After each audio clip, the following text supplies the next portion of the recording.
common conditions that they come to you with the complaints of? The most common symptom that a patient comes to an orthopedic surgeon is pain. आजकल के I think you've seen all the orthopedic surgeons prescribe calcium and vitamin D. I don't agree to such practice. दवाइयाँ, injections, marketing agencies कितना भी बोल लें, वो ठीक नहीं हो सकता. Obesity is the most, I would say, dangerous and most common factor for arthritis. According to you, what are the best ways the bone health healthy? When you talk about bone health or general skeletal health in general, it is not only about your bones. It is about the bones, it is about the joints, it is about the musculature surrounding the bones. When should one person go for a replacement surgery? When all the other modalities are fit. आपने बाकी सब try कर लिया और उसके बाद भी अगर आपको रिकवरी नहीं हो रही है, only then you should go for a surgery. The willpower of patients, how important or what important role does it play in the recovery of the patient? It is very important for a patient to be motivated before the surgery.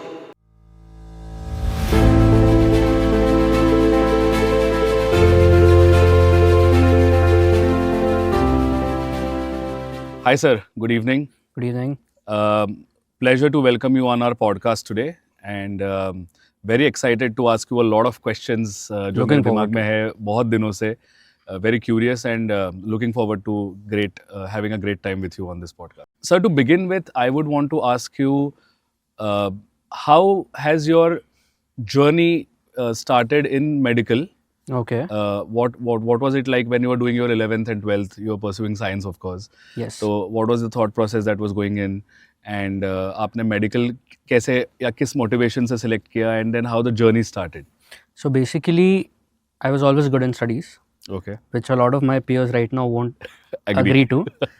But I took science. I did take maths as well. I ended up giving my exam. I got selected. I've done my MBBS from Varda. Yeah. And after that, I cleared my NEET and got MS Orthopedics in KMC Manipal. So there I spent about 3 years training. I was also a senior resident at the same college for another 1.5 years. After that, I did a couple of fellowships, one from the NHS hospital, and after that I went to the US. I've done a robotic fellowship from there. I specialize mostly in joint replacements and arthroscopy surgeries. I also cater all the patients in complex trauma and a lot of conservative orthopedics as well. Wow, that's amazing. That's great. That's like a whole different universe for a non-medical like me to understand. But it's very, very interesting to. I would like to ask you, when after you finish your MBBS, right? And there must be a point of time where you have to make a choice that you want to do your specialization in ortho.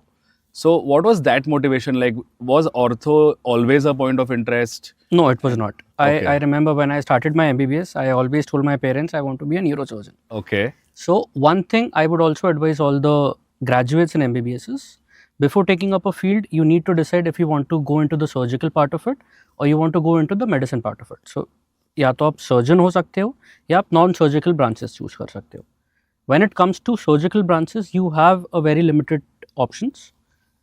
I wanted to do orthopedics. I think I decided orthopedics in the final year of my MBBS. I joined orthopedics, I would like to be very frank here, because I always found orthopods very cool. Okay. So that was my only reason to join Nice. orthopedics. Medicine मुझसे होनी नहीं थी, मैं जानता था. Okay. I wanted to get into orthopedics. I did not like general surgery as much. So that is how I decided doing orthopedics. I did my internship in orthopedics, found the field interesting. After that, it was pretty much, I was pretty sure in my NEET exam that I will select orthopedics. So when I got my rank, I remember I had selected only orthopedics in all my options. I did not select a Nothing apart from. Nothing. Oh, nice. So it was either orthopedics or I would take a drop. So now, after you finished your fellowship you were doing a fellowship in US, right? Yes. So where exactly were you in US? I was at MedStar Washington Center. Okay. So I've done my robotic joint replacement fellowship from there. Okay. I've also done a fellowship from NHS hospitals. Right. And after that, I've worked as a consultant in a couple of places.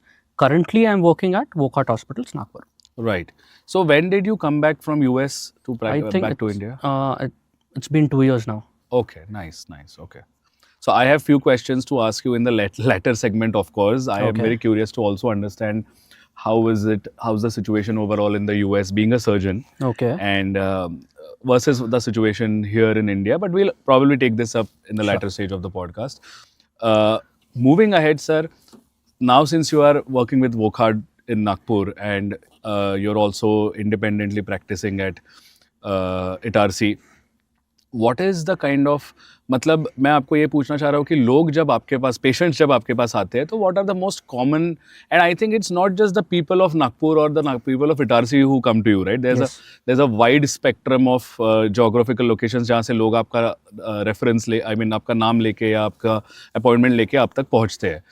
So when that happens, when people come to you, you know, what's the most common conditions that they come to you with the complaints of?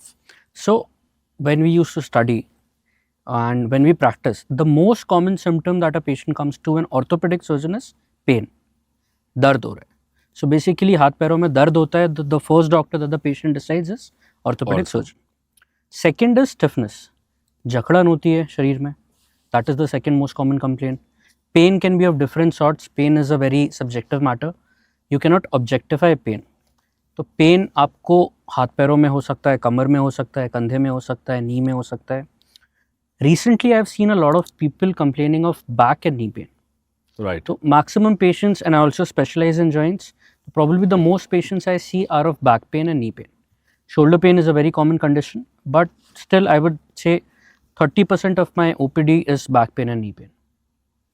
Nice. Okay. और लोग जब आपको आके बताते होंगे that you know again it's a curious question that I have कि जब लोग आपको आके बताते होंगे कि सर दर्द हो रहा है, फॉर एग्जाम्पल घुटने में दर्द हो रहा है, Perfect. तो what are the next immediate questions that you ask for your overall evaluation of the patient? So it all depends on the age of the patient. क्या उम्र में आपको दर्द हो रहा है? आपकी present age क्या है? Because your age decides the etiology of your pain. मतलब आपका दर्द क्यों हो रहा है वो आपकी एज डिसाइड करती है. कमिंग टू नी, अगर आप एक यंग इंडिविजुअल है, अगर आपका दर्द कोई अक्यूट कंडीशन के कारण, जैसे कि आपको याद है आपका दर्द क्यों शुरू हुआ था, आपको कोई चोट लगी थी, आपका घुटना मुड़ा था, आपके ऊपर कोई गाड़ी चले गई, आपका एक्सीडेंट हो गया. So all of these are acute conditions of pain. इसके बहुत से रीजंस होते हैं, इसके बहुत सी प्रैक्टिसेस होती हैं.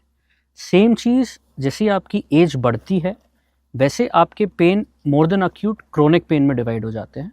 क्रोनिक पेन का मतलब है कि आपको कुछ टाइम से थोड़ा थोड़ा दर्द था जॉइंट्स में, अब वो दर्द धीरे धीरे बढ़ने लगा है, जिसको आपको याद नहीं है दर्द क्यों शुरू हुआ था. So that is chronic pain. Acute pain knees में मोस्टली स्पोर्ट्स इंजरीज होती हैं. आपके नी में 3 हड्डी होती है. एक आपकी थाई की हड्डी होती है, एक पैर की होती है, और एक दोनों के ऊपर जो आप बोलते हैं कैप, नी कैप. Right. 3 हड्डी होती है. तो आपके नी में basically there are 3 joints. It is a tri compartmental joint. एक होता है आपकी कैप और थाई बोन के बीच में, और जो दोनों ऊपर और नीचे की हड्डी है उसका एक अंदर की तरफ होता है, एक बाहर की तरफ होता है. नी इज़ नॉट ओनली बोन्स. सो नी में अलग अलग तरीके के लिगामेंट्स होते हैं जो दोनों बोन्स को साथ में रखते हैं. ऊपर की नी कैप को थाई बोन के साथ रखते हैं, और बहुत से मस्क्यूलेचर जैसे कि मांसपेशी होती है जो नी को स्टेबलाइज करके रखते हैं. तो जब आप नी पेन की बात करें, इट कैन ईदर बी बोनी, मतलब या तो आपकी हड्डी में लगी है, it can either be ligamentous, आपके लिगामेंट्स में लगी है, और it can either be muscular, कि आपके मांसपेशियों में लगी है. तो पेशेंट्स को हम एग्जामिन करते हैं, पेशेंट को एवेल्युएट करते हैं, फिर हम पूछते हैं कि फिर हम पहुंचते हैं क्या तकलीफ़ है, क्या आपका कॉज है, और उसका क्या ट्रीटमेंट रहेगा. Superb sir. जैसे आपने एक्सप्लेन किया, I think this was one of the most visualizable explanation of how the knee actually is, right? Similarly, can you give us this same sort of a visualization explanation of how the hip bone is or how the hip joint is? So basically the basic difference is, जो hip joint है वो एक ball and socket joint है, जो knee joint है वो ball and socket नहीं है. hip joint में ऊपर एक cup है, नीचे एक ball है. इन दोनों के जॉइंट के बीच में जो आप हिप जॉइंट बोलते हैं वो है. सिमिलरली हिप्स में भी लिगामेंट्स हैं जो आगे और पीछे हिप को स्टेबलाइज करते हैं. हिप में एक मेजर चीज़ है कैप्सूल. कैप्सूल क्या करती है, आपके हिप जॉइंट को चारों तरफ से पकड़ के रखती है, जो बॉल आसानी से अंदर बाहर ना हो जाए, जिसे हम डिसलोकेशंस बोलते हैं, उसको प्रिवेंट करती है। मसल्स हिप के आसपास भी हैं, नी से ज़्यादा हैं। सो बेसिकली जब आप बोन हेल्थ के बारे में बोलते हैं, बोन हेल्थ या आपका musculoskeletal health is not about bones. मेरे मेंटोर बोलते थे कि fracture is not a disease of bone. उसमें फ्रैक्चर में हड्डी टूट जाती है, it is a soft tissue injury. मतलब आपका बोन हेल्थ डिसाइड करता है आपका बोन्स, आपके बोन्स के आसपास के लिगामेंट्स और आपके बोन के ऊपर की मांसपेशियाँ, जो मसल मास होता है वो। So when you talk about bone health और general skeletal health in general, it is not only about your bones. It is about the bones, it is about the joints, it is about the musculature surrounding the bones. So the maximum amount of patients that I see is mostly back and knee pain. Shoulder pains are also there. So these are the maximum patients which I see. एक बहुत ही uncommon category है मेरे पास patients की, जिसमें patients को पता नहीं होता उनको दर्द का है। वो सिर्फ मेरे पास आते हैं कि हमको कुछ तो अनईजी लगता है, कभी दर्द होता है, कभी दर्द नहीं होता, कभी हमें ये दुखता है, वो दर्द उठ के कभी कंधे में आ जाता है, वही दर्द उठ के कभी पैर में चले जाता है। तो ये एक बहुत ही referring type of pain patients को होता है, जो मोस्टली डेफिशिएंसीज़ के कारण होता है। उसका कोई एनाटॉमिक इटियोलॉजी नहीं है, ये बॉडी में कुछ ना कुछ डेफिशिएंट है, इसीलिए उनको हो रहा है। So the last segment that you just spoke about is actually another, set of lot of questions that arise in my mind. But we'll keep it there only, I think, for now. I also feel somewhere कि जैसे आपने कहा कि different age group, different kind of people, different kind of cases, different kind of pain. I think summing it all up, I somewhere very strongly feel कि the kind of alertness you must be keeping in the clinic. And the kind of questions you must be asking. अभी of course वो मैं आपको यहाँ नहीं बोल सकता हूँ कि सर आपके क्वेश्चंस दोहराइए करके, but I think the it must be taking one question after another format to reach to what is supposed to be, because people will come to you and just expect a solution. Yes. Sir moving forward to the next segment, मैं आपसे पूछना चाह रहा था कि ये जो common conditions लोग आपके पास लेके आ रहे हैं and the kind of things that are there out there, I think as a doctor you would always say कि prevention is the best thing to do, right? Prevention is the best cure. So आपको मुझे ये पूछना था curiously कि what are the, according to you, what are the best ways or the best most important factors to be considered to keep a healthy, to keep the bone health healthy? Okay. So when you talk about bone health, like I've said, bone health or your skeletal health does not depend on the quality of your bone only. आपकी skeletal health depend करती है आपकी हड्डी कितनी मजबूत है, आपकी हड्डी के आसपास मांसपेशियाँ कितनी मजबूत हैं, the muscle mass that you have around your bone. Third are the joints. Joints are places where two bones meet. तो आपके joints कितने मोबाइल हैं. अब इसको एक एक उसमें समझते हैं. सबसे पहले बोन्स बनती कैल्शियम से है. आजकल बोन हेल्थ इसीलिए डिटीरियोरेट हो रही है because your nutrition is not up to mark. What is happening is the diet that you consume, it might be rich in calcium but it lacks either vitamin D और the something called as Wolff's law. उसमें क्या होता है कि हड्डी calcium nutrition से तभी absorb करेगी जब हड्डी पे लोड पड़ेगा. So unless and until you start loading your bones, the bones will not start taking up the calcium and vitamin D from your diet. तो लोग यही confusion में रहते हैं कि with the lifestyle that everyone does, बहुत ही sedentary lifestyle है, दिन भर बैठे रहते हैं. सबसे पहले आप अपनी हड्डियों को लोड नहीं कर रहे. सेकेंडली आपके न्यूट्रिशन में कैल्शियम नहीं है, आपके न्यूट्रिशन में विटामिन डी नहीं है. अगर आप ये सब ले भी रहे हैं तो आप इनफ स्ट्रेंथनिंग नहीं कर रहे हैं जिसके कारण हड्डियों पे लोड पड़े. अब इस पर एक बहुत कॉमन क्वेश्चन होता है कि हम वॉक पे जा रहे हैं तो हमारी हड्डियों पे लोड पड़ रहा है. It is true at some stage, but if you are young, if you are less than 60 years, just walking is not enough for your bone health. आपको थोड़ी बहुत मसल स्ट्रेंथनिंग एक्सरसाइजेस करनी पड़ेगी because at the end muscles जाके bone पे लगती हैं. तो जब आप मसल स्ट्रेंथनिंग करते हैं, आपकी मसल्स तो डेवलप हो ही रही हैं, साथ में वो मसल्स जिस बोन से अटैच्ड है वहाँ पे प्रेशर पड़ रहा है जिसके कारण बोन हेल्थ आपकी डेवलप हो रही है. बोन उतना ही कैल्शियम और विटामिन डी एब्जॉर्ब कर रहा है न्यूट्रिशन से, और उतनी ज़्यादा बोन स्ट्रांग हो रही है. जहाँ तक जॉइंट्स का सवाल है, the health of your joints depends on the mobility of your joint. आप जितना जॉइंट्स को मोबाइल रखेंगे, जितना जॉइंट्स में स्ट्रेच करेंगे, उतनी आपकी मोबिलिटी बढ़ेगी, उतनी आपकी जॉइंट हेल्थ अच्छी रहेगी. सो आजकल के I think you seen all the orthopaedic surgeons prescribe calcium and vitamin D. I don't agree to such practice, because just prescribing vitamin D and calcium is not enough to better your bone health. Patients आजकल after 50 years in females, after 60-70 years in males, सिर्फ supplement खा के आप healthy lifestyle नहीं रह सकते. आपको muscle strengthening कर रही है. अगर आप स्ट्रेंथनिंग नहीं कर पा रहे हैं तो एटलीस्ट आपकी मोबिलिटी पे आपको ध्यान देना है जहाँ आप बाहर निकल रहे हैं. Vitamin D is a vitamin which is present in our body, but वो एक्टिवेट तभी होता है जब आप सनलाइट में जाओ. तो like we are shooting this podcast, अभी मेरी बॉडी में कितना भी इनएक्टिव फॉर्म रहे, वो कभी एक्टिवेट नहीं होने वाला unless and until I go out. So these are some of the factors जिसके कारण आजकल लोगों की हेल्थ डिटेरियोरेट होती जा रही है. It's basically like how it is usually said about the Homo sapiens having a tail. Exactly. कि आप उसको use he there was no use, that's why we don't have it We don't with us have it. anymore.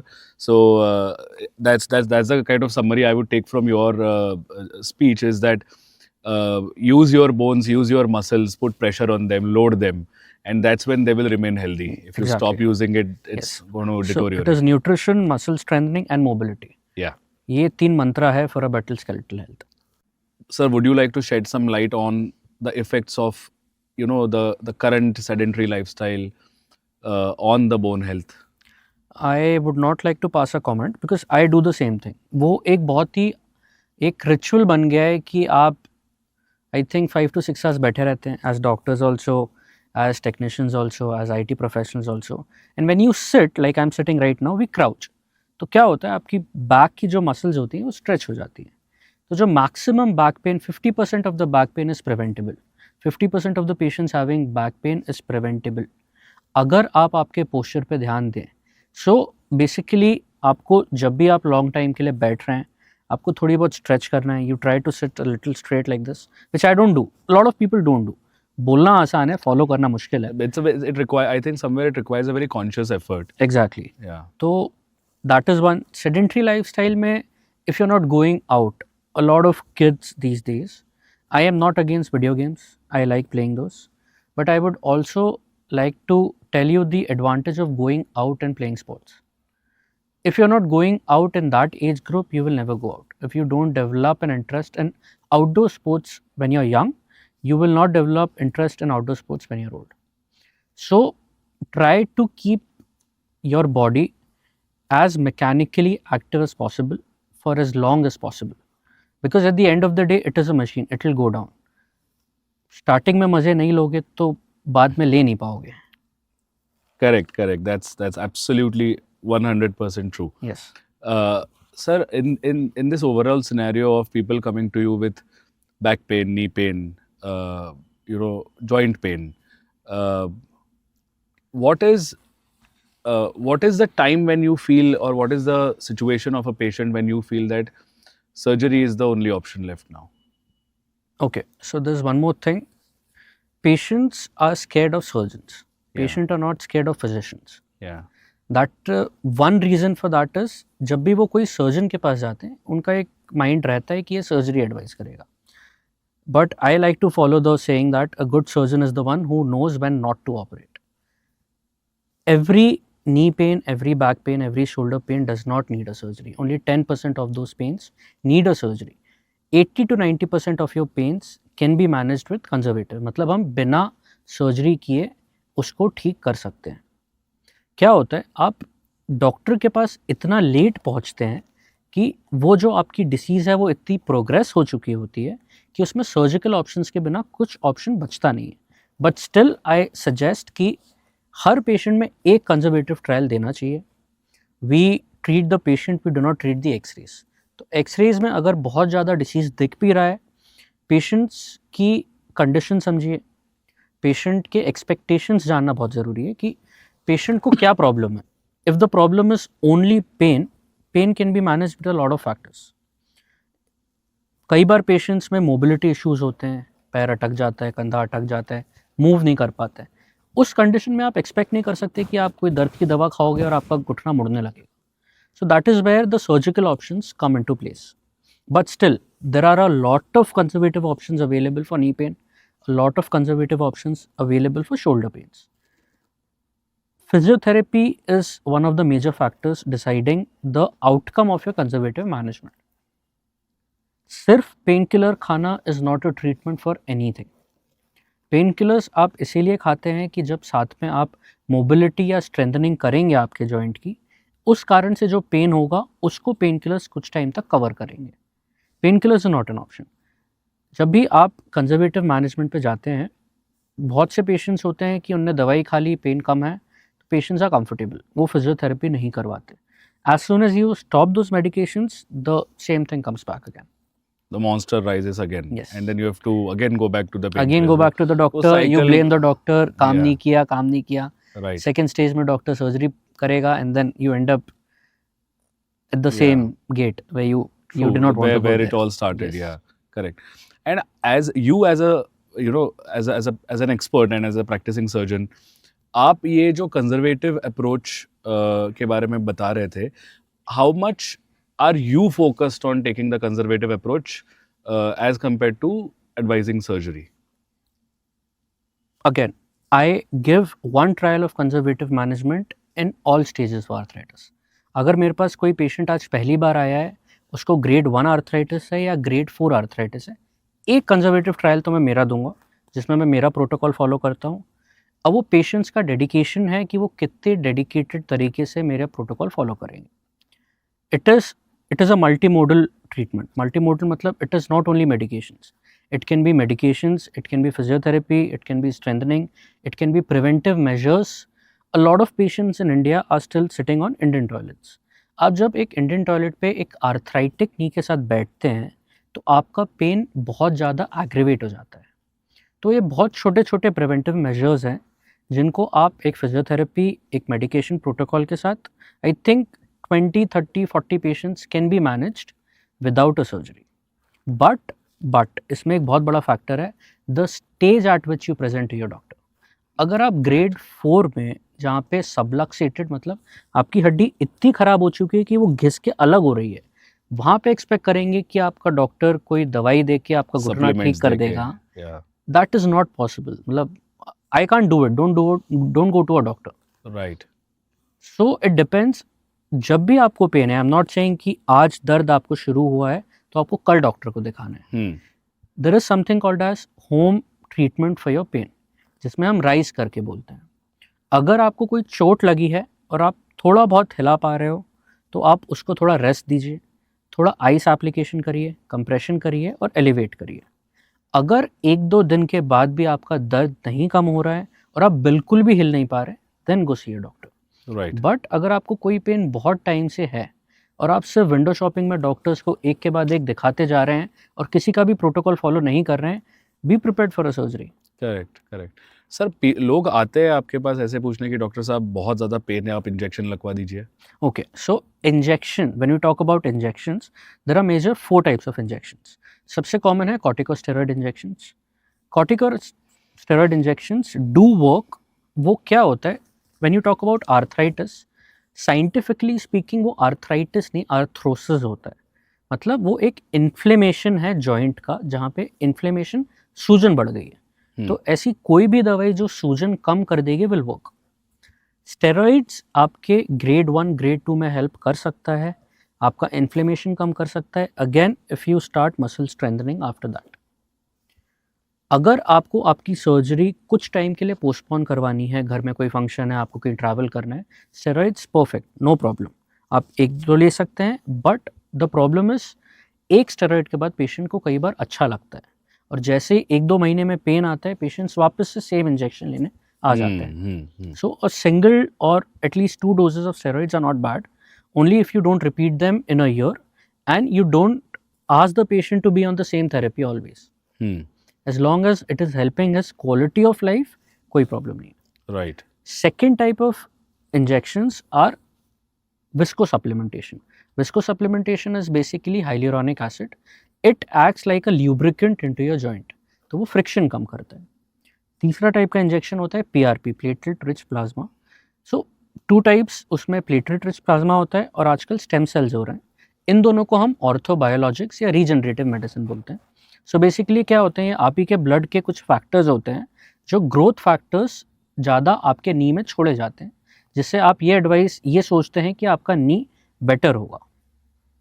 It doesn't always work, but if you catch a disease very early in grade 1 और grade 2 और आप बहुत ही dedicated, अग्रेवेटेड, बहुत ही rigorous physiotherapy कर रहे हैं उसके बाद, तो definitely it helps. I think आपने प्रिवेंशन के बारे में भी बोल दी बहुत सारी चीज़ें, आपने फूड के बारे में, सप्लीमेंट्स के बारे में, न्यूट्रिशन के बारे में, इंजेक्शंस की भी हमारी बात हो गई.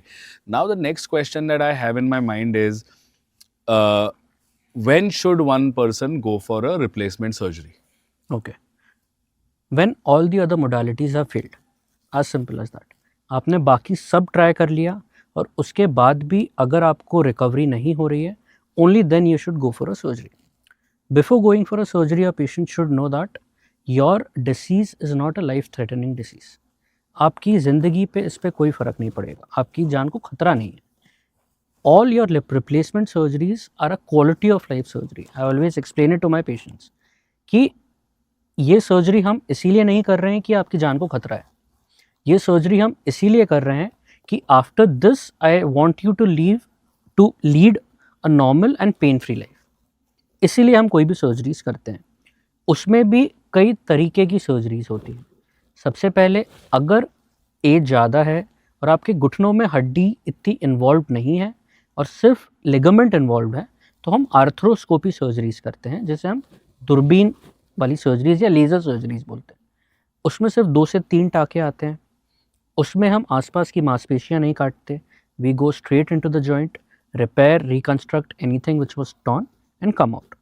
उसके ये एडवांटेजेस हैं कि पोस्ट ऑफ रिकवरी पेशेंट्स की एक्सेलेंट होती है, पेन पेशेंट को बिल्कुल नहीं होता और रिकवरी में टाइम नहीं लगता. बट ये तभी करते हैं नी में जब आपका कार्टिलेज नॉर्मल रहे. Now you talk about arthritis और आर्थरोसिस. वो क्या होता है? उसमें क्या होता है, आपकी हड्डी नॉर्मल हड्डी बनी है, ऊपर वाली हड्डी है, नीचे वाली हड्डी है. आप जब भी मूव करेंगे तो आइडियली हड्डी टकरानी चाहिए, आपस में फ्रिक्शन होना चाहिए. वो क्यों नहीं होता? क्योंकि दोनों हड्डी के ऊपर एक कार्टिलेज का कवर होता है. आप समझिए, दोनों हड्डी ने एक एक कैप पहनी हुई है जो आपस में दोनों बोन्स को टकराने नहीं देता. Yeah, so it makes the movement very easy. Friction free. अंदर ल्यूब्रिकेंट होता है जो अंदर का फ्रिक्शन कम करता है. बहुत से लिगामेंट्स होते हैं जो दोनों हड्डियों को एक ही एंगल में मूव करवाते हैं. विथ एज धीरे धीरे जो ऊपर की कैप है वो डीजनरेट होने लगती है, मतलब घिस जाती है. अब बहुत से पेशेंट्स पूछते हैं कि ये फिर से दवाइयों से क्यों ठीक नहीं हो सकती? इसीलिए नहीं हो सकती बिकॉज योर कार्टिलेज इज़ एवास्क्यूलर, मतलब वहाँ पे ब्लड सप्लाई नहीं होता. तो बॉडी का जो भी हिस्से में ब्लड सप्लाई नहीं है, बॉडी उसको अपने आप ठीक नहीं कर पाती. तो एक बार अगर आपको आर्थराइटिस कोई एरिया में है तो दवाइयाँ, इंजेक्शंस, मार्केटिंग एजेंसीज कितना भी बोल लें, वो ठीक नहीं हो सकता. Surgery is the only option. उसमें भी बहुत तरीके होते हैं कि अगर एक छोटे से हिस्से का कार्टिलेज ख़राब है तो हम आर्थ्रोस्कोपी के द्वारा कार्टिलेज ट्रांसप्लांट कर सकते हैं, जिसमें हम हड्डी के ऐसे पार्ट से कार्टिलेज निकालते हैं और दूसरे पार्ट पे चिपका देते हैं. Okay. All of these are minimally invasive और reconstructive surgeries in the knee joint. दूसरा होता है कि अगर आपकी नी में 3 कंपार्टमेंट होते हैं, एक नी कैप और थाई बोन वाला, और थाई और लेग बोन के बीच में एक अंदर मीडियल कंपार्टमेंट, एक बाहर का lateral compartment. Your arthritis starts only from 1 compartment. एक जगह से वो स्टार्ट होगा और फिर वो बाकी जगह खराब होगा. तो अगर आपने आपकी डिसीज़ वो एक जगह पे पकड़ ली तो आप सिर्फ उतने एरिया को भी रिप्लेस कर सकते हैं, जिसे हम पार्शियल नी रिप्लेसमेंट कहते हैं. Most commonly it starts from the medial compartment.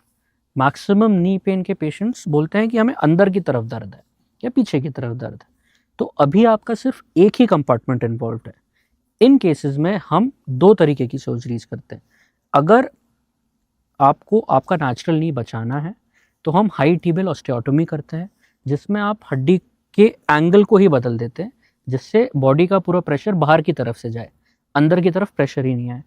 दूसरा होता है पार्शियल नी रिप्लेसमेंट, जिसमें हम आपके सारे नेचुरल लिगामेंट्स को बचाते हैं और सिर्फ अंदर का हिस्सा रिप्लेस करते हैं। अगर आपका आर्थराइटिस 1 से ज़्यादा में हो गया है, 2 या 3 में हो गया है, तो आप कितने भी इंजेक्शंस और दवाइयाँ ले लीजिए, you will need a total knee replacement. उसमें हम पूरा घुटना नहीं बदलते।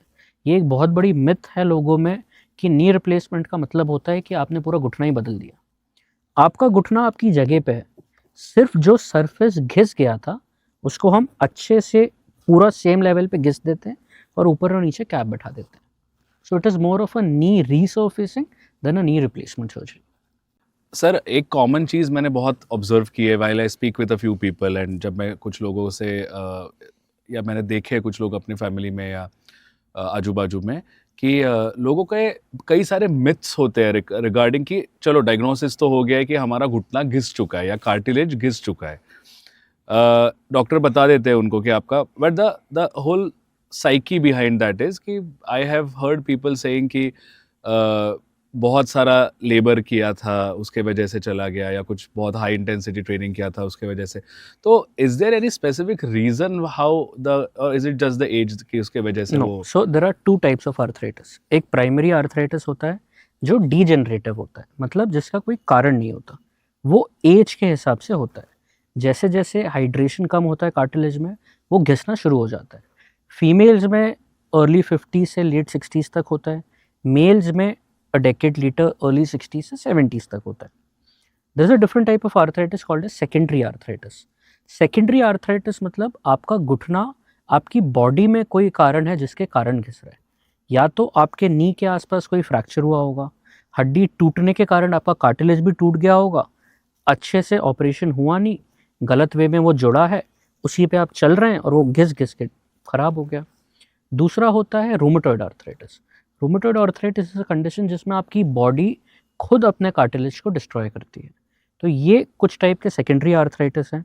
बट अगर कोई इंजरी नहीं है तो labour work, muscle strengthening work करने वालों का घुटना ज़्यादा चलता है right, compared to sedentary lifestyle, या compared to obesity. Obesity is the most, I would say, dangerous and most common factor for arthritis in today's world. You have to realize कि at the end of the day आपका wait जितना भी हो, जब आप चलते हैं तो वो आपकी घुटने पे ही आ रहा है। सो आप जितना वेट लॉस करेंगे उतना प्रेशर आपके घुटने से हट के आपके बॉडी का कम होते जाएगा। So weight loss is one and the only scientifically proven home remedy for arthritis. तो weight gain for people who are already lean, weight gain होने ही मत दो। होने ही मत दो, बेस्ट, मतलब Yeah. I think it is the best investment you can do for your body. True. And I think I really related with the earlier segment of our podcast जहाँ आपने कहा है कि जितना आप ज़्यादा वर्क करवाओगे जॉइंट से या नीज से, एंड जितना आप ज़्यादा उस पर लोड डालोगे उतना वो बेटर होते जाएंगे। So I think I think I missed out on answering my own question myself now. बिना तोड़े तोड़ना Yeah, नहीं है। तोड़ना नहीं है बस कि these kind of things will keep it even Yes. more healthier. Even more Right, healthier, right, yes. right. So sir, suppose किसी patient ने decide कर लिया है that they want to go for either a knee replacement or a hip replacement or whatever, you know. तो I am pretty sure replacement surgeries की जब बात आती है तो 15 साल पहले का landscape अलग था, आज का landscape totally अलग है. Yes.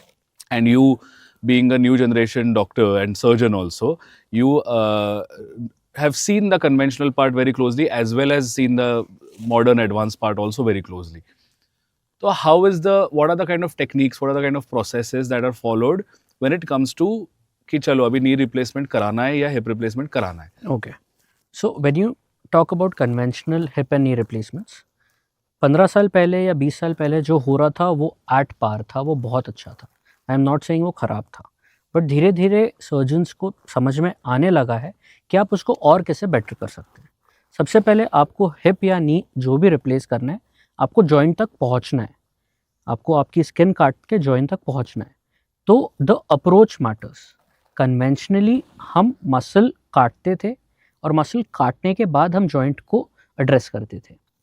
नी में दिस समथिंग कॉल्ड एज सबवास्टस और मिनिमली इन्वेसिव अप्रोच, जिसमें हम क्वाड्रिसेप्स का टेंडन काटते नहीं है, आपके मसल को साइड से उठा के पूरा नी रिप्लेसमेंट हो जाता है, वापस से रख देते हैं and then you just suture the skin. So that is a muscle sparing technique. Same in hip joint, जो कन्वेंशनल टेक्निक थी वो आपकी मसल्स काटते थे पीछे से, पेशेंट का रिप्लेस करते थे, वापस से मसल स्टिच करते थे, स्किन स्टिच करते थे। उसमें क्या हो रहा था, पेशेंट्स को पोस्ट ऑपरेटिवली आपको बहुत से प्रिवेंटिव मेजर्स देने थे, क्योंकि वो बॉल एंड सॉकेट जॉइंट है तो वो डिसलोकेट होने के चांसेस होते थे। तो पेशेंट को चौकड़ी नहीं मारने देते थे, पेशेंट को सोते टाइम तकिया रखने के लिए पैरों के बीच में बोलते थे। परफेक्टली फाइन, हिप रिप्लेसमेंट बहुत अच्छा चलता था, लॉन्जेविटी बहुत थी। But in terms of hip replacement हम आजकल मिनिमली इन्वेजिव कर रहे हैं, जिसमें हम डायरेक्ट एंटीरियर अप्रोच लेते हैं, जिसमें हम आपको हिप को सामने से एड्रेस करते हैं, कोई मांसपेशी नहीं कटती, पूरा हिप रिप्लेस हो जाता है बहुत छोटे इंसिजन के साथ, और वापस सिर्फ स्किन क्लोजर होता है।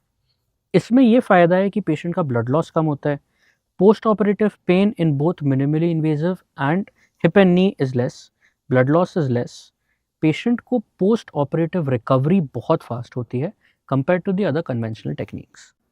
सो सर, क्या कुछ पेशेंट्स में ऐसा होता है कि सिर्फ एक ही नी रिप्लेस करने की ज़रूरत है, दोनों एक साथ करने की ज़रूरत नहीं है, या maybe they want to first get one done, they want to see how it feels and works and then they would get the other one? तो क्या ऐसा हो सकता है कि एक टाइम पे एक ही? नहीं, it all depends on the overall health of the patient. एक एक करके पेशेंट करा सकते हैं, कोई उसमें इश्यूज़ नहीं है। हम मैक्सिमम टाइम्स वही फॉलो करते हैं कि एक करते हैं, हील होने देते हैं, फिजियोथेरेपी करवाते हैं, फिर दूसरा करते हैं। But if the patient is young, comparatively young, nil comorbid, मतलब उसको और ज़्यादा बीमारियां नहीं हैं, दोनों नीज़ में इक्वल पेन है जिसके कारण उसकी ओवरऑल लाइफ ख़राब हो रही है, उन केसेस में हम दोनों नीज़ एक साथ भी रिप्लेस कर सकते हैं। सेम चीज़ हिप में, जब तक आप पोस्टीरियर कर रहे थे, मैक्सिमम टाइम्स क्योंकि पेशेंट को उल्टा लेटा के या साइड लेटा के ऑपरेशन करना पड़ता था, आजकल डायरेक्ट एंटीरियर में हम सीधा लेटा के एक ही टाइम पे दोनों हिप्स बदल सकते हैं। तभी की तभी हम लेग लेंथ देख सकते हैं क्योंकि पेशेंट सीधा लेटा है, तो आप दोनों लेंथ देख सकते हो कि पैरों की लेंथ सेम है कि नहीं। ये अलग एडवांटेजेस हैं minimally invasive. Sir, my next question is, what is, अगर एक नी रिप्लेसमेंट कराया, से for example somebody has in their 60s has gotten both the knees replaced, what is the sort of tenure, ये जो आपने surgery किया है, that how does it increase the longevity of the joints? Okay, good question, again very relevant for the patients. क्या होता था, जो 15 साल पुराने या 20 साल पुराने जो इम्प्लांट्स थे, उन इम्प्लांट्स में और आज के इम्प्लांट्स में बहुत फ़र्क है। आज के FDA अप्रूव इम्प्लांट्स जो होते हैं, जो अच्छी क्वालिटी के होते हैं, मेड आउटसाइड और made in India, both are equally good. अगर एक अच्छी टेक्निक और अच्छे अलाइनमेंट के साथ आप रिप्लेस करते हैं, तो your knee replacements can last between 20 to 30 years and your hips can last between 25 to 35 years. This is again a factor for patients जिनमें आर्थराइटिस बहुत जल्दी होता है। नाउ इमेजिन कोई फीमेल आपके पास 45 के एज में पूरा आर्थराइटिक नी या पार्शियल आर्थराइटिक नी लेकर आएगी, I will not be too keen to replace the knee, because I know कि irrespective of the good work that I do on the patients, she might need another surgery 25 years down the line. तो हम बोलते हैं कि if you're less than 60 years, you should try other alternatives to knee replacement, because as replacement doctors always want, it should be one surgery for a lifetime. आपको recovery जल्दी होती है, कोई इश्यू नहीं है उसमें, बट हाउ डू यू से, ये वाला कट करना, a revision knee replacement is always a complex surgery compared to a primary knee replacement. But implants की क्वालिटी आजकल इतनी अच्छी आने लगी है कि they last up to 20-25 years easily. इसमें बहुत कुछ डिपेंड करता है on the surgery itself. Right. It should be a well done surgery, to be honest. Yeah, so you have to take care of the technique, you have to take care of multiple factors, the expertise of the doctor, the Exactly. surgeon. And sir, are there different types of implants also, or is it like, I'm sure कि organ, मतलब joint specific तो implants change होते ही होंगे. Yes. I think based on the situation of the patient also there must be. Yes. So orthopedics में there's a huge variety of implants. सबसे पहले stainless steel आया था, जो आज भी ट्रॉमा में यूज़ हो रहा है, जिसके प्लेट्स और नेल्स बनते हैं। उसके बाद टाइटेनियम आया, जो थोड़ा लाइट वेट है, बेटर क्वालिटी है, MRI कंपैटिबल है। जॉइंट्स जो होते हैं, knee joints, they are mostly made up of cobalt chromium, समा टाइटेनियम, और दोनों जॉइंट्स के बीच में एक हाईली क्रॉस लिंक पॉली होता है। Your longevity of the replacement will depend on the poly. क्या होता है, दोनों आपस में हिल रहे हैं, घिस रहे हैं, जो भी चीज़ दोनों के बीच में रहेगी वो डिसाइड करेगी कि वो कितना आगे चल पाएगा. तो आजकल एक हाईली क्रॉस लिंक पॉली आने लगा है जिसके कारण लॉन्जिटिविटी बढ़ गई है. सेम चीज़ हिप में ऊपर का कप और स्टेम इधर स्टेनलेस स्टील और टाइटेनियम होता है. जो आपकी बॉल रहती है वो या तो सिरेमिक हो सकती है या फिर मेटल की हो सकती है. सिरेमिक इज़ वेरी स्मूथ, तो उसमें वेयर एंड टेयर बहुत स्लो होता है और ऊपर आपका हाईली क्रॉसिंग पॉली होता है. इसीलिए ceramic implants for hip are better than metal implants. So, what is the right age of going for a knee or hip replacement surgery? Is there any specific age group? जैसे आपने थोड़े time पहले कहा कि if a woman in her 45 comes to Yes. you and you would say, you know, she'll have to go for after 25 years or 30 years, she may have to go for a revision revision surgery. तो what is according to you the most ideal age of getting it done so that जैसे आपने कहा कि surgery done is done, so you don't. So ideally, anyone should not go for a replacement surgery less than 55 years. कुछ साल पहले ये ideal age 60 बोलते थे, बट आज की एज ग्रुप में मैंने ग्रेड 4 आर्थराइटिस बहुत कॉमनली देखा है at 55 years of females. Males में वो थोड़ा लेट स्टार्ट होता है. So it is basically a quality of life surgery. अगर आपकी सारी मोडालिटीज़ फेल हो चुकी हैं और आपको अब लग रहा है कि बस अब मुझे अपनी क्वालिटी ऑफ लाइफ सुधारनी है, कंजर्वेटिव फेल हो गया, बाकी के आपके फिजियोथेरेपी फेल हो गई, इंजेक्शंस फेल हो गई, you decide to go for a surgery, try to postpone it till 55. I am talking about replacements. Arthroscopy you can undergo right from 10 to 15 years till any age group. उसकी कोई as नहीं होती. Replacements की इसीलिए as होती है क्योंकि हम कुछ आर्टिफिशियल प्लांट कर रहे हैं और हमें चाहिए कि वो आपका एक लाइफ टाइम चले. Ideally not less than 55 years is the proper age, but as long as you can prolong. But मैंने बहुत से पेशेंट्स में ये भी देखा है कि पेशेंट्स मेरे पास बहुत लेटर स्टेजेस में रिप्लेसमेंट के लिए आते हैं. I have seen a lot of patients who were advised replacements when they were 65. Now when they are 77 or 78, they finally decided to show for a replacement. 15 years later. 15 years later. और ये जो 10 साल गए ये pain free नहीं गए, ये इनने पेन किलर्स खा के, पेन किलर्स इंजेक्शंस ले लेके अपनी क्वालिटी ऑफ लाइफ ख़राब करके एक कमरे में बंद रह के निकाले हैं. और अब जब वो बिस्तर से उठ भी नहीं पा रहे, that is the time they come for a replacement. ये मुझे एक बहुत अवेयरनेस लानी है कि आप जितना लेट करते हैं रिप्लेसमेंट्स में, एक टाइम के बाद आपका मसल मास कम होने लगता है. So the more muscle mass you have left will lead to a better recovery after the surgery. अगर आप एंड स्टेज में आओगे तो आप कितना भी अच्छा सर्जरी करवा लीजिए, उसके बाद आपको रिजल्ट्स मिलेंगे नहीं. मतलब I explain it to my patients कि गाड़ी का इंजन अच्छा होगा तभी टायर बदलवाओगे ना. इंजन खराब हो गया तो टायर बदलवा के क्या करोगे? Correct, absolutely correct. I mean, and then somewhere you would also agree to the fact that the kind of awareness about the advancements in medical technology is so much right now. Yes. कि मुझे लगता है कहीं ना कहीं लोग ये भी सोचते होंगे कि यार भले ही उम्र हो जाए, भले ही कोमॉर्बिडिटीज है, ऑपरेशन तो करा ही लेंगे. तो वो एक somewhere taking the medical science for granted है. and taking your own body also for granted. But आपने जैसे कहा ना कि एक कमरे में बंद कर लेते हैं, तो my actually I wanted to ask you this question as a practising surgeon specifically in this entire orthopaedics segment.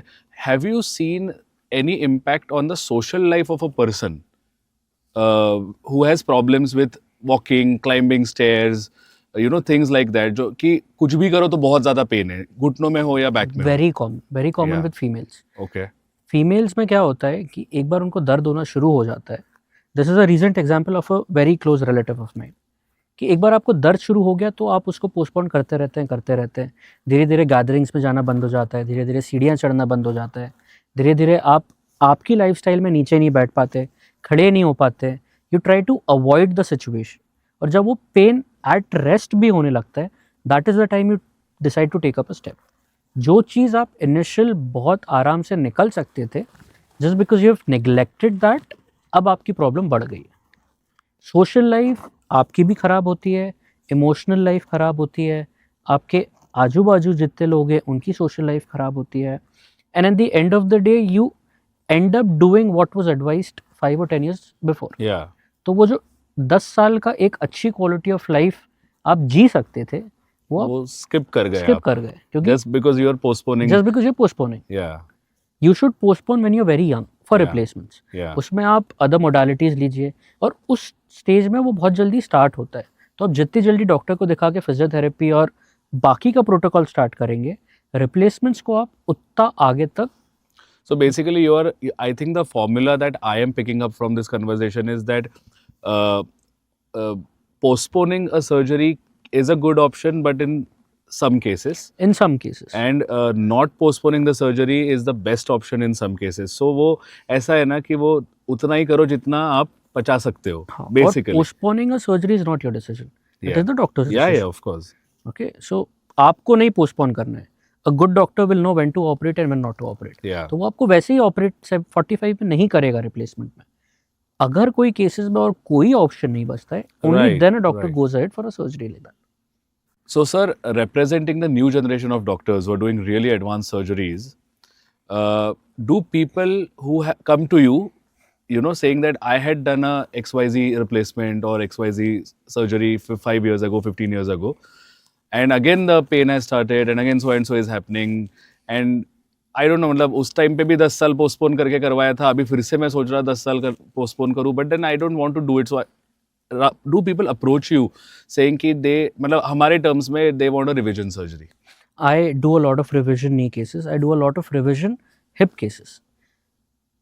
Luckily, most of the cases जो होते हैं उसमें ऑपरेटिंग सर्जन की गलती नहीं होती। वो विद टाइम धीरे धीरे वेयर एंड टेयर होते हैं in the next 15 to 20 years, where it was not the fault of the surgeon और द पेशेंट। वो विद एज डिग्रेड होने ही थे। लाइक आई सेड, 20 साल पहले जो इम्प्लांट्स अवेलेबल थे वो उससे बेटर आज हैं।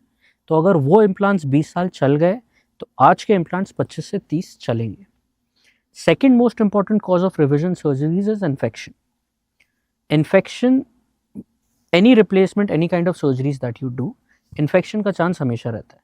So it depends on the surgeon, his team, the hospital that you get operated at, कि आप इन्फेक्शन को कितना कंट्रोल करते हैं। थर्ड इज, कई बार पेशेंट्स रिप्लेसमेंट्स के बाद गिर जाते हैं, तो उनका जो भी इम्प्लांट लगाया है उसके आसपास फ्रैक्चर हो जाता है, तो इवेंचुअली उनको एक रिविजन रिप्लेसमेंट लगता ही लगता है। And I am pretty sure people must also be comparing ना, जो लोग रिविजन सर्जरीज के लिए आपके पास आते होंगे, they must be comparing कि यार मैंने फर्स्ट टाइम करवाया था तब how was the surgeon, what kind of advice he gave me, what was the facility like, No, they and do. how the recovery happened, and now with advancements, with under your technical expertise, so I want to from what the kind of experiences you have heard from your patients, if you can shed some light on this, Okay. वो कैसा comparison होता है? So, जो भी revision cases होते हैं, that is a more complex surgery than the primary replacement. तो patients के एक्सपेक्टेशंस आपके प्राइमरी सर्जरी जैसे नहीं होने चाहिए। आपकी प्राइमरी सर्जरी के बाद आपकी रिकवरी बेटर हुई होगी, रिविजन रिप्लेसमेंट के बाद आपकी रिकवरी थोड़ी स्लो होगी। But I do get a lot of patients जिनने एक साइड किसी और से करवाया है और एक साइड वो मेरे पास कुछ ज़्यादा अच्छी टेक्निक से करवाने आते हैं। And by God's grace, I guess all of my patients were happy with my Right. practice, at least, because I do a lot of robotic cases. I still follow the robotic knee replacements. I still follow minimally invasive hip replacements. So somehow patients are equally happy or sometimes happier than the other surgeon. Superb. So, having emphasized on the point of doing robotic surgeries, what exactly is robotic? What role does a robot play in a replacement surgery? And आपका उसमें expertise कैसे build हुआ? Okay. So robotics is a very new branch in orthopedics. It is a very upcoming branch. Still not a lot of orthopedic surgeons believe in robotics. Very less surgeons practice robotics. So one thing is, robotics अभी तक trauma surgeries में नहीं आया है। अगर आपकी हड्डी टूटती है तो आपको कोई robotic orthopedic surgery नहीं करके दे सकता। In orthopedics, robotics is only available in replacement surgeries. When you talk about robotics, लोगों का assumption होता है कि एक रोबोट खड़ा होता है ओटी में और रोबोट आपका ऑपरेशन करता है। वैसा नहीं होता। Robotic surgeries in orthopaedics, to give it a better name, it is a robotic assisted surgery. मतलब हम सारी इन्फॉर्मेशन रोबोट में फीड करते हैं, रोबोट कंट्रोल करते हैं, और जो हड्डी को काटना है, वो जो पत्थर काट के वो नहीं करते थे। सो इट इज़ सिंपल, आप हथौड़ी और छेनी से काटो या फिर एक मशीन से काटो, तो ज़्यादा स्मूथनेस, ज़्यादा एक्यूरेसी, परफेक्ट अलाइनमेंट। एक रोबोटिक सर्जरी में मिलता है। आसपास की मांसपेशियां हमें कम काटनी पड़ती है रोबोटिक सर्जरीज में, क्योंकि पेशेंट का अलाइनमेंट परफेक्ट होता है तो लॉन्जेविटी ऑफ योर रिप्लेसमेंट बढ़ जाती है। इट्स लाइक आपको कोई बोले कि आप बिना स्केल के पेपर पे सीधी लाइन खींचो, जो हम कन्वेंशनल में करते हैं, वर्सेस आप स्केल पकड़ के सीधी लाइन खींचो। So तो it एक is वो 0.1 0.2 mm का डिफरेंस जो आप एक ह्यूमन एरर कर सकते हैं इन कन्वेंशनल सर्जरीज, वो रोबोटिक में नहीं करते। right. So it is about precision basically. It is only accuracy and precision. Robotic is only better for accuracy and precision, nothing else. So the patient has decided to go for a replacement surgery, whether it is knee or hip. What are the kind of pre-op diagnostics that you suggest them or advise them to get done? Okay. So the overall prognosis of your surgery will depend on the previous health of the patient. Patient में कई comorbidities होती हैं because the age group that we cater for replacements is usually old. Diabetes होता है, hypertension होता है, कई बार वो खून पतला करने की दवाइयाँ लेते हैं, तो हमको वो पूरा असेस करना पड़ता है कि patient is the body ready for a replacement और नॉट। If it is not, we give them time, give them medications, keep the body healthy and ready and then decide to go for a replacement. Surgery के पहले हमें कई X-rays लेने पड़ते हैं जिनमें हम परफेक्ट अलाइनमेंट मेजर करते हैं कि हम जो भी इम्प्लांट्स लगाएंगे हमें वो सीधे चाहिए। तो इसके लिए हमें एक्सरेज की ज़रूरत पड़ती है। हार्ट का चेकअप होता है आपका कि आपका heart healthy, cardiovascular health healthy है कि नहीं, and once a team of doctors assesses that you are healthy enough to go a surgery, you go ahead with the surgery. Are there any MRIs or something like that required? No, for replacements we do not need an MRI because it is basically a bony procedure. But जब भी आपका arthroscopy करना है, that is when we get an MRI because उसमें हमें हर ligament का exact structure देखना पड़ता है।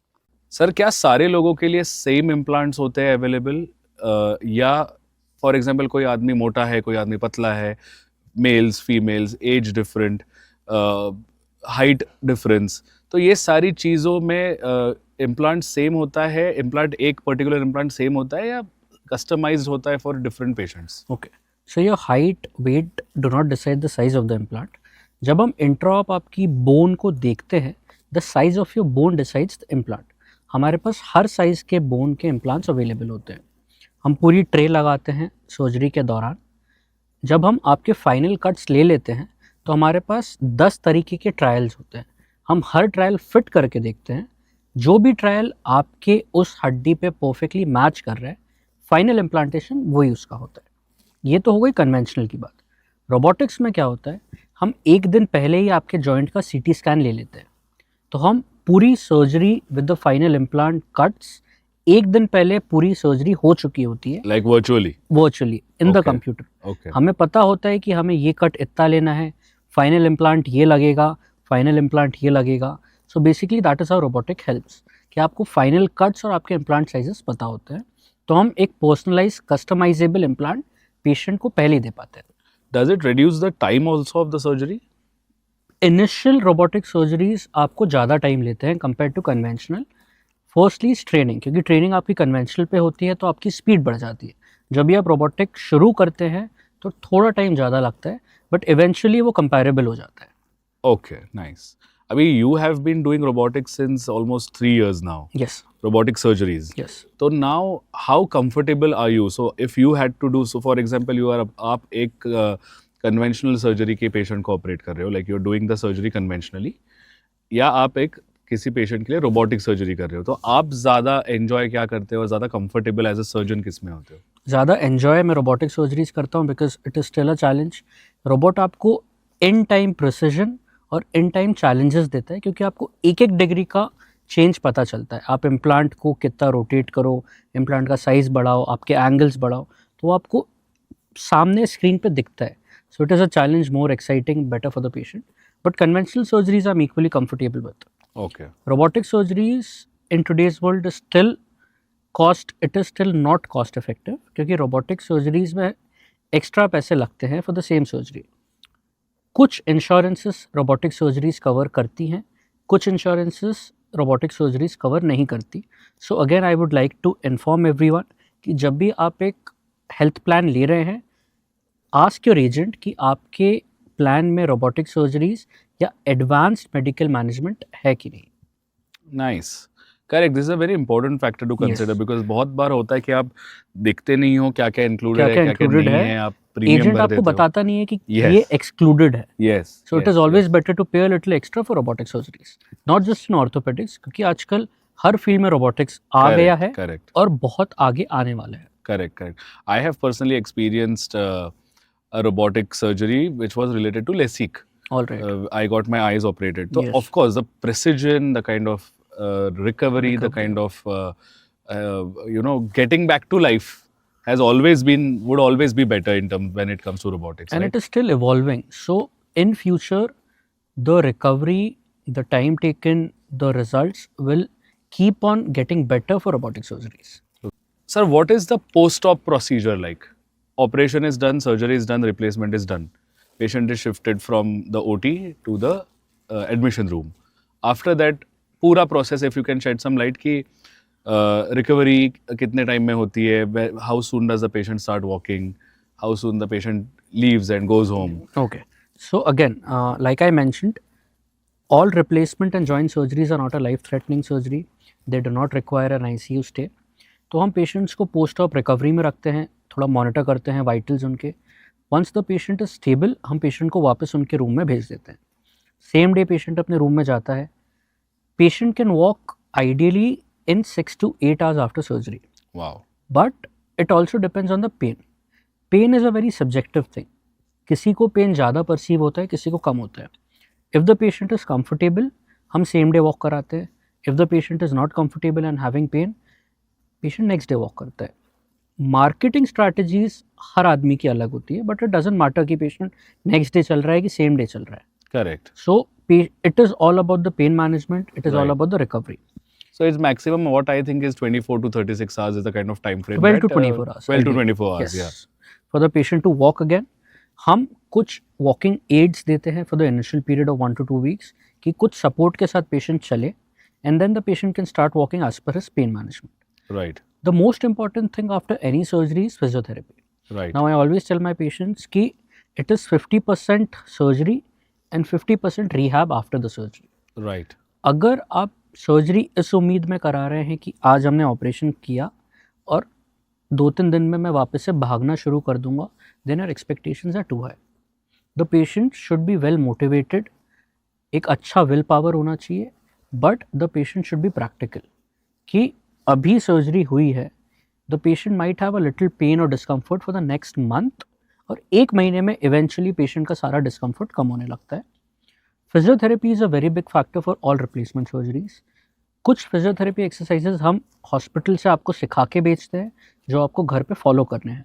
घर पे आप आइडियली एक फिजियोथेरेपिस्ट वंस अ डे लगा सकते हैं for the initial 10 to 15 days, and once you are comfortable doing it alone, you should follow that at least for a month.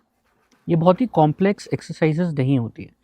कई पेशेंट्स को लगता है कि रिप्लेसमेंट के बाद आपको लाइफ टाइम फिजियोथेरेपी जाके ही करवाना पड़ेगा, बहुत सारी एक्सरसाइजेज होती हैं. ऐसा नहीं होता. टिपिकल 4-5 एक्सरसाइजेज होती हैं for the first month. Once the pain fades away, फिर हम मसल स्ट्रेंथनिंग पे जाते हैं. So it is a different protocol at each stage after the surgery. हर महीने में आपकी एक्सरसाइजेज बदलने वाली है. सर, क्या किसी पेशेंट का सर्जरी होने के बाद जब वो 1 महीना 2 महीना फिजियोथेरेपी लेते हैं, तो इनके जो भी प्रोग्रेस हो रहा है, जो भी प्लान्स हो रहे हैं, जो भी प्रोटोकॉल्स हो रहे हैं, is it completely reported to you by the physiotherapist? Yeah, obviously the physiotherapist should always be in contact with the operating surgeon. Right. तो आप जब भी कोई अच्छे हॉस्पिटल से ऑपरेट कराते हैं, तो the hospital physiotherapist comes to your home. इसीलिए हमको वो सारी चीज़ें मिलते रहते हैं. But even if you taking a physiotherapy outside, just share the surgeon's contact number with your physiotherapist कि वो वीकली रिपोर्ट्स दे पाए पेशेंट की कि कितना प्रोग्रेस हो रहा है, कहाँ पे लैग कर रहा है. तो वो साथ में डिसाइड कर सकते हैं कि हाँ, अब ये एरिया में ज़्यादा कॉन्सेंट्रेट करिए, ये एक्सरसाइजेज ज़्यादा बढ़ाइए, यहाँ पे स्ट्रेंथनिंग की ज़्यादा ज़रूरत है. So your physiotherapist should always be in contact with the operating surgeon. Great, superb. And in your practice, what is the follow-up structure like? So I discharge my patient mostly the next day after surgery. My patient goes home walking, but with an aid. The patient comes back to me after 14 days. Now my hip replacements are stitchless, क्योंकि वो absorbable stitches होते हैं. Knee replacement में after 2 weeks we call the patient back for stitch removal और staple removal. 2 हफ्ते बाद हम wound की कंडीशन देखते हैं, सब सही है, कितना मोबिलिटी बढ़ी है, फिजियोथेरेपी कितनी काम कर रही है. After 2 weeks the next follow up is after a month after the 14-day period, so total of 6 weeks after surgery. तब हम एक एक्सरे रिपीट करके देखते हैं, all the implants are in place. आपकी फिजियोथेरेपी में आपको कितना प्रोग्रेस हुआ है वो हम क्रॉस चेक करते हैं और नेक्स्ट स्टेप्स आपको बताते हैं. After that the patient should come to me ideally once in 6 months and then forget my name after 6 months. Not really forget your name, because you have given them something as important as mobility, right? So I'm sure they must not be forgetting your name. I hope so. So can you give us like a summary of what should a patient expect from a replacement surgery? First and foremost is your health before the surgery. You should keep your sugar levels down. You should keep your vitamin D levels and calcium levels in check. Keep your mobility in check. आपकी overall health before the surgery decide करेगी कि आपकी recovery कितनी अच्छी होती है surgery के बाद. After surgery your expectations should not be too high. जो नेचुरल नी जो भगवान ने आपको घुटना दिया है, जब वो ख़राब हो सकता है, तो एक सर्जन जितना भी अच्छा काम कर ले वो एक नेचुरल नी जैसा आपको हेल्दी नी नहीं दे सकता. But the surgeon can definitely give you a pain free mobile knee after the surgery. It might take between 4 to 8 weeks depending on the patient. Pain again is a subjective matter. किसी किसी को होता है, किसी किसी को बहुत time तक होता है. So be mentally prepared for a little pain for the initial 2 weeks, थोड़ा सा कम for the next 4 weeks, and I guess most of my patients are pain free in the next 1.5 to 2 months. Nice. And what has your observation been like about the mental state, the mental power, the willpower of patients? How important, or what important role does it play in the recovery of the patient? It is very important for a patient to be motivated before the surgery. अगर एक patient का mental setup है कि मेरी surgery fail होनी ही है, तो I have seen patients not follow the protocol as dedicatedly as the other patients do. तो your will power, your motivation, I always say a happy patient before the surgery is happy after the surgery. A sad patient or a demotivated patient is always a demotivated patient after the surgery. Right. Because this being a quality of life surgery, इसमें आपकी life threatening नहीं है, इसमें कोई आपको force नहीं कर रहा है, इसमें ऐसी कोई भी चीज़ नहीं हो रही है जिसके कारण आप सर्जन के पास डर के जाइए या बहुत ही गुस्से या फ्रस्ट्रेशन में जाइए. It is your call to get operated. It is your call to change your life after the surgery. Correct. So be happy about it, be excited about it, and follow your surgeon's advice. So optimism would play a very important Yes, role. very, very important role. Right. And one thing that I have always felt about, when I put my feet into somebody's shoes, like a patient who wants to get a replacement surgery done, आपने क्या कोई common factors of indecisiveness देखा है patients में? Which, for example, somebody is trying to take a final decision of going forward for a replacement. The most important factor is कुछ लोग बोलते हैं. Yeah. So I have always seen patients coming to me and saying, sir कुछ लोग बोलते हैं ये surgery fail हो जाती है. Right. I have never met those कुछ लोग. I really want to meet those लोग. I want to ask कि आपकी सर्जरी जो फेल होती है वो क्यों होती है, या how do you define a successful surgery and a failed surgery? अगर आपके एक्सपेक्टेशंस ये है कि हम एक नी रिप्लेसमेंट के बाद नेक्स्ट डे से भागने दौड़ने लगेंगे, तो आप दुनिया में कहीं भी सर्जरी करवाइए, it will be a failed surgery. Right. So your expectations matter. Mostly patients by God's grace I see, मेरे पास पेशेंट्स 2 प्रॉब्लम से आते हैं, which is pain and deformity. कि उनका पेन और डिफॉर्मिटी इतना बढ़ गया है कि वो खुद खड़े होकर वॉशरूम तक नहीं जा पा रहे. So when you give those patients a painless knee, those patients are very happy. ये प्रॉब्लम उनमें आती है जिनका आर्थराइटिस ग्रेड 2 या 3 में है, which is in the grey zone, जहाँ पे आप ऑपरेट कर भी सकते हैं या ऑपरेट नहीं भी कर सकते हैं. उन पेशेंट के एक्सपेक्टेशंस कई बार ज़्यादा होते हैं. उन पेशेंट्स में we always prefer to do a minimally invasive और a partial knee replacement, telling the patient कि आपके जो भी एक्सपेक्टेशंस हैं वो किस तरह मैटर करेंगे. सो इट इज़ ऑलवेज एडवाइजेबल कि आप सर्जरी के प्रोग्नोसिस पेशेंट को सर्जरी के पहले बताएं. सर आई थिंक हम लोग knee replacement, hip replacement, and all the entire spectrum of replacement surgeries we have been talking over the past, I think, more than 45-50 minutes. Actually, just 10 days later, we have on the 12th of October, we have World Arthritis Day.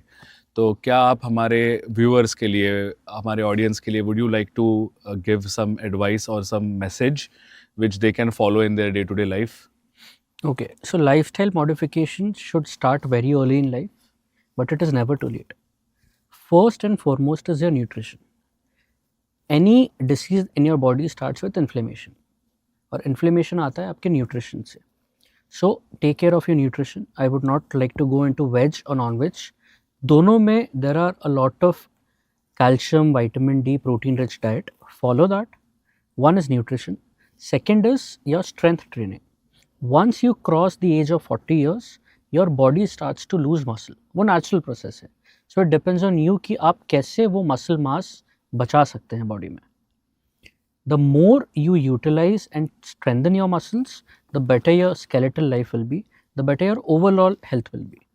Second is that, and third is mobility. Always take care of your mobility.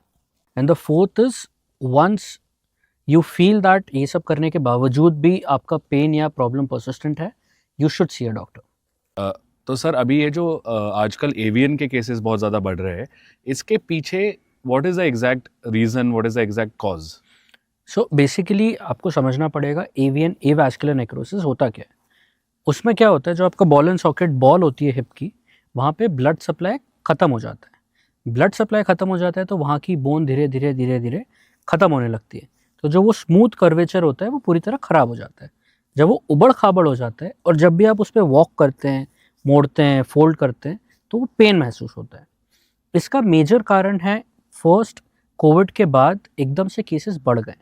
ऐसा नहीं है था कि Covid के पहले नहीं थे. Covid के पहले भी इंडिया में काफ़ी एवास्कुलर नेक्रोसिस था, बट कोविड के बाद इसके केसेस आजकल प्रैक्टिस में हम देख रहे हैं कि यंग पेशेंट्स ज़्यादा आ रहे हैं. कोविड में बेसिकली जो भी कोविड के वायरस के कारण आर्टेरियोस्क्लेरोसिस हुआ था, क्लॉट्स बने थे, जो उस जगह पे जाके अगर बनते हैं तो वहाँ का ब्लड सप्लाई और हैम्पर हो जाता है. दूसरी चीज़, कोविड में जो दवाइयाँ दी हैं, जो लॉन्ग टर्म स्टेरॉयड यूज़ हुआ है, that is one of the most and major contributing factor towards avian. इसीलिए आजकल बहुत कम एज में, बहुत ज़्यादा नंबर्स में हम एवियन के केसेस देख रहे हैं. एवियन के जनरल सिम्टम्स क्या होते हैं? Like how would somebody know that they are suffering of avian? सबसे बड़ी चीज़ एवियन की होती है ग्रॉइन पेन. ग्रॉइन पेन मतलब या तो आपको हिप्स में सामने की तरफ दर्द होगा या साइड में दर्द होगा. ये इनिशियली आपको महसूस होगा जब आप पैर या तो फोल्ड करके दूसरे पैर पे रखते हैं, या फिर आप बाइक पे बैठने की कोशिश कर रहे हैं. जो भी मूवमेंट में रोटेशन हो रहा है पैर का, और पेन आपको माइल्ड पेन महसूस हो रहा है, वहाँ से ये तकलीफ शुरू होती है. अगर आपको पेन महसूस होने लगा है, मतलब आप स्टेज में आ गए, स्टेज 1 में. धीरे धीरे क्या होगा, जब आपकी बॉल और डैमेज होने लगेगी, यही पेन आपको सीधे चलने पे भी होगा, क्योंकि पूरा लोड वो डिफॉर्म्ड हेड पे आ रहा है. तो जो अभी तक सिर्फ रोटेशंस में था, धीरे धीरे वो आपका जो नॉर्मल आप चल रहे हैं उसमें भी महसूस होगा. जब वो बोन और ज़्यादा ख़राब हो जाएगी, तो वो बॉल की हाइट जो इतनी मोटी थी वो कम होती जाएगी. तो एक पैर आपका छोटा होने लगेगा, तो लिम्ब लेंथ डिस्क्रिपेंसी होने लगेगी.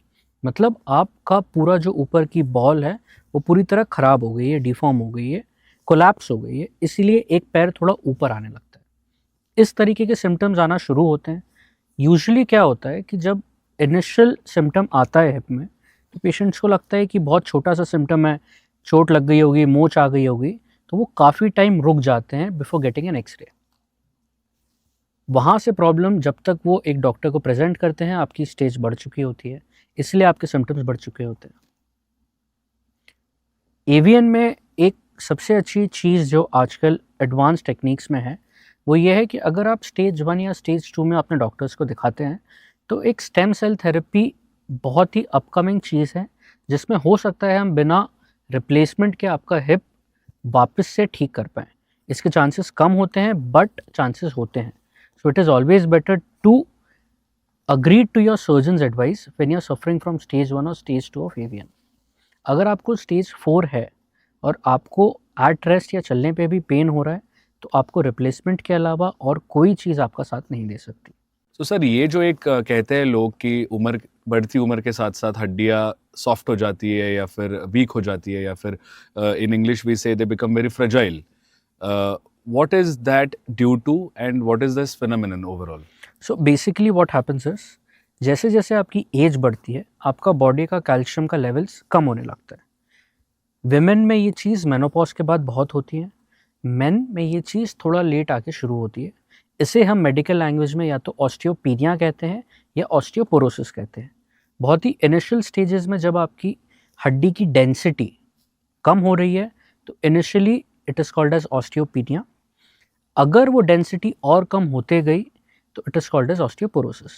सो this a test called DEXA scan on which we decide what stage is it on. But इस चीज़ का पूरा एक ऑर्थोपेडिक सर्जन का ये कंसर्न होता है कि आपकी हड्डी की डेंसिटी इतनी कमज़ोर ना हो कि जरा सी चोट में वो टूट जाए। So our whole and sole purpose to give you supplements is we should prevent osteoporotic fractures. इससे पहले कि आपकी हड्डी एक दिन में तो वीक होती नहीं है, it happens over a long period of time. हमको उस पीरियड में आपको एनालाइज करना है, आपके स्कैन्स करना है, एक्सरेज में भी पता चल सकता है। उस पीरियड में अगर आप करेक्ट सप्लीमेंट स्टार्ट कर सकते हैं तो आप पोरोसिस तक पहुंचेंगे ही नहीं, आप पीनिया पे रुक जाएंगे। और अगर आप सप्लीमेंट्स और आपकी बाकी की एक्सरसाइजेज और मोबिलिटी बढ़ाएंगे तो आप वापस से नॉर्मल रेंज में आ सकते हैं। क्या होता है कि जीडियाटिक पेशेंट्स जो रहते हैं वो बहुत लेटर स्टेजेस में आते हैं, या फिर वो जरा से कुर्सी पे बैठने गए, थोड़ा सा मोच आया और उनकी हड्डी टूट जाती है। That is when they present to a doctor, that is when your osteoporosis has already set in. तो या तो आप फ्रैक्चर पहले ठीक करो और उसके बाद आप डेंसिटी बढ़ाने की कोशिश करो। So it is always better to have an early your calcium vitamin D levels x rays once you hit your menopause and after around 60 to 65 in males. Like I said, prevention is better than cure. Absolutely. हड्डी week होने वाली है, irrespective आप gym जाते थे, आप खेलते थे या आप कुछ नहीं करते थे। आपको आपका टाइम समझना है कि आपकी हड्डी कब वीक होने वाली है और वीक होने से पहले आपको उसके सप्लीमेंट्स लेने हैं। So sir, I think it was very enlightening. I think मेरे दिमाग में ओवरऑल ऑर्थोपेडिक्स से रिलेटेड जो भी सवाल थे, जो भी क्यूरियोसिटी था, that I have asked you. I have got amazing answers from you about related to arthritis. I've got amazing answers related to osteoporosis, about overall bone health. We have covered replacements. We have covered do's and don'ts. You have busted a lot of myths also, जो generally लोगों के दिमाग में होते हैं कि ये हुआ का तो इसका मतलब ये है क्या, लोग क्या कहते हैं. You also very nicely said कि मैं तो उन लोगों को कभी नहीं मिला हूँ. So I think overall it was a great discussion. Overall, I have myself got a lot of insights. I'm sure the audience out there who are going to watch this podcast, they are also going to get a lot of insights and a lot of knowledge, information. I think it is also important. I think आज हमने काफ़ी सारा segments cover किया है. But at the same time, there are many more segments. For example, pediatric fractures. For example, pediatric deformities. I was talking to you some days ago on call जब आपने कहा था कि यश अगर किसी की उंगली टूट जाए तो क्या करना चाहिए उस पर्टिकुलर पर्सन ने, यू नो, अगर कुछ काम करते करते कट जाए तो what is the kind of thing he is supposed to do. So I think we have still a lot of content to cover, still a lot of content to speak about. Senior citizens के लिए क्या है, super senior citizens के लिए क्या है, then there's trauma.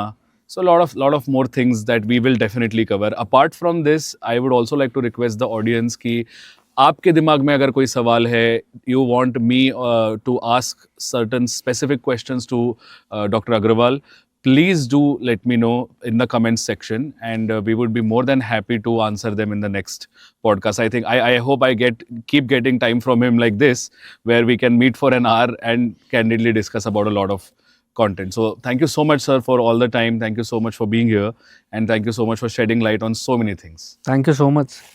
Always a pleasure.